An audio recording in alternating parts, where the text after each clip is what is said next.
cruise news time. And well, we've got some interesting news coming from Carnival Corporation. They gave in. The passengers spoke out, Carnival listened, and a change happened. Much requested oldie but goodie is coming back to Carnival Cruise Line.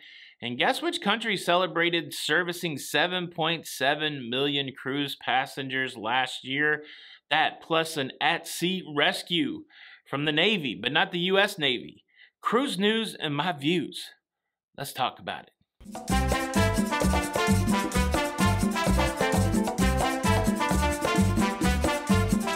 Hey, what's up, everybody? Welcome to La Lido Loca. I'm your host, Tony, here with the latest cruise news and views for your face. February the 22nd, 2023. It was 20 years ago today that Sgt. Pepper taught the band to play, and it was 20 years ago today that the lovely Jenny B and I exchanged vows in a little wedding chapel in Kissimmee, Florida. And well, the rest, as they say, is history.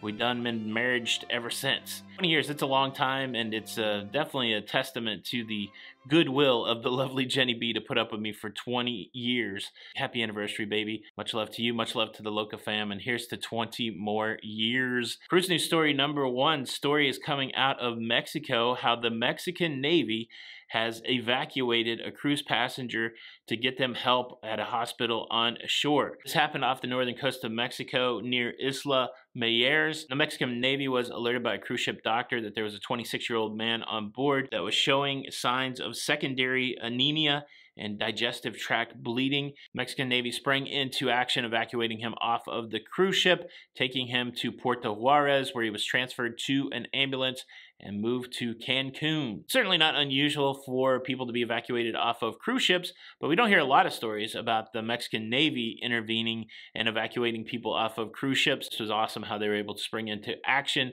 and take care of this young man.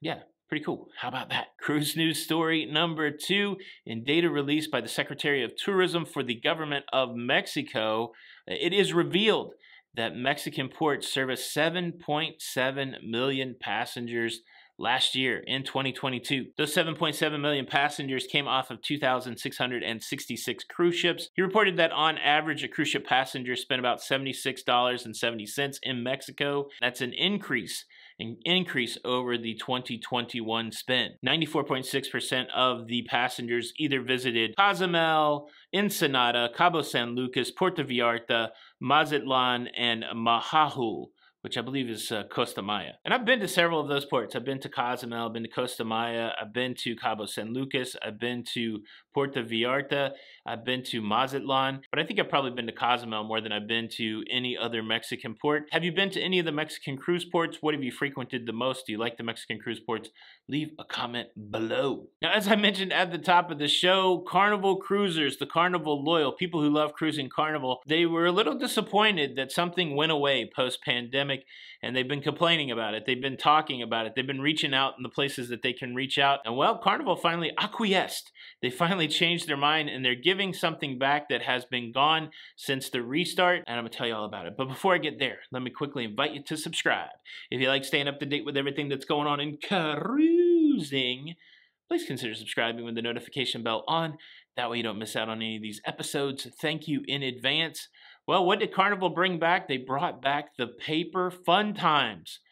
That's right. A lot of people were saying, I don't like looking up on my phone what the day's events are. It's too hard to see. I don't want to carry my phone around. Give me back the paper fun times. You could always get it. You could go to customer service and get a copy, but they used to come directly to your room on a daily basis. Your room steward would leave it there. And well, now Carnival said that's what they're going to do going forward. Back in the pre-pandemic days, one of my cruise tips would always be to tell people to bring a highlighter with them and on the daily highlight events in the paper fun times that you would like to try on a Carnival ship. You don't have to go to every event, but make sure you have a little bit of a rough plan so you don't miss out on anything.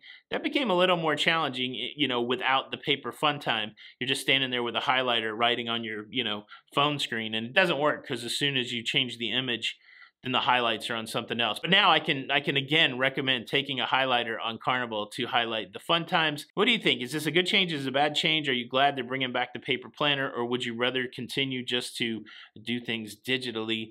Leave a comment below. Thank you so much for checking out the show today. I sure hope you enjoyed it. You can show your support for the show by hitting the like button. And unfortunately, if you do not hit the like button, I will be forced to punish you. And your punishment will be this: on your very next cruise, you won't have the paper edition of the planner and you won't have the digital edition to the planner. The only way that you can know the daily events is every day at 7:15 a.m. You have to go into the main theater and they're going to tell you what the events are and you have to write them down by hand. And, well, nobody wants to do that. So you can avoid all that by hitting the like button. This is Tony for La Lido Loca, and until the next time, we'll see you on the Lido. Bye.